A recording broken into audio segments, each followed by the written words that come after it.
महाराज भर्तृहरि जी ने मन को खोजा, मन की बात कि ये क्या चाहता है। सुंदर स्त्री का भोग, ऐलान कर दिया कि विश्व की कोई सुंदरी मैं उसे वरण करना चाहता हूँ, मेरे सामने आए।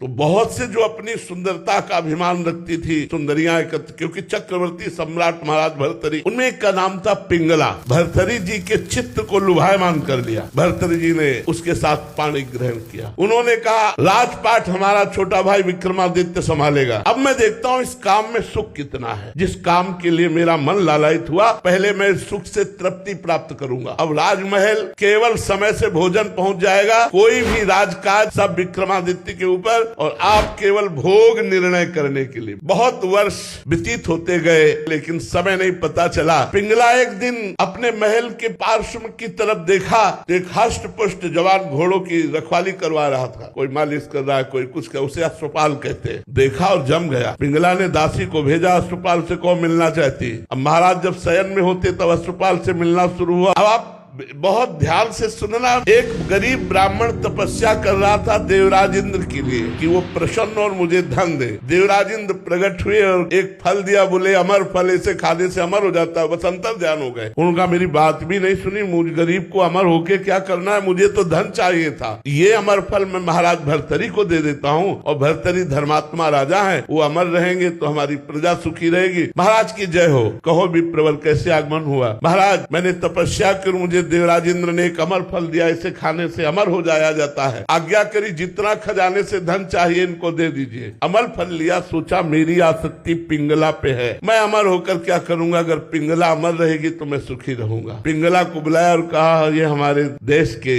विप्र की तपस्या का फल है, आप इसे पा लीजिए, अमर हो जाएंगे। पिंगला ने सोचा मैं अमर होकर क्या करूंगी, यदि अश्वपाल जीवित रहा, अमर रहा तो मुझे सुख मिलता रहेगा। उसने अश्वपाल को दे दिया। अश्वपाल का संबंध था राजा की नर्तकी से। उन्होंने सोचा अगर ये नर्तकी जीवित रही, अमर रही, तो मैं सुखी बना रहूंगा। उन्होंने नर्तकी को दे दिया। नर्तकी ने विचार किया मैं जिस राजा के दरबार की नर्तकी, वो राजा अमर हो तो अच्छा है। वो अमर फल फिर भर्तृहरि जी के पास पहुंच गया। भर्तृहरि जी महाराज के पास जब अमर फल पहुंचा तो उन्होंने वैश्या से कहा क्योरी विप्र अमर फल लाया तो समझ में आया तपस्या करके लाया, तू कहां से लाई। वो तो कांप गई। तो उनका महाराज आपके महल के पीछे जो अश्वपाल ने मुझे दिया। जाओ। अश्वपाल को बुलाया सभा में और कहा बोल ये अमर फल कहाँ से मिला। होश उड़ गए। महाराज जीवन दान हो तो सत्य बोलूं। हाँ जाओ, माफ किया। महाराज आपकी रानी पिंगला ने दिया। पिंगला को बुलाया और कहा क्योरी चक्रवर्ती सम्राट मुझ भर्तृहरि से तुझे तृप्ति नहीं हुई, धिक्कार है इस काम को। और उतारा मुकुट और रख दिया और सदा सदा के लिए बनवासी बन गए अतृप्त होकर।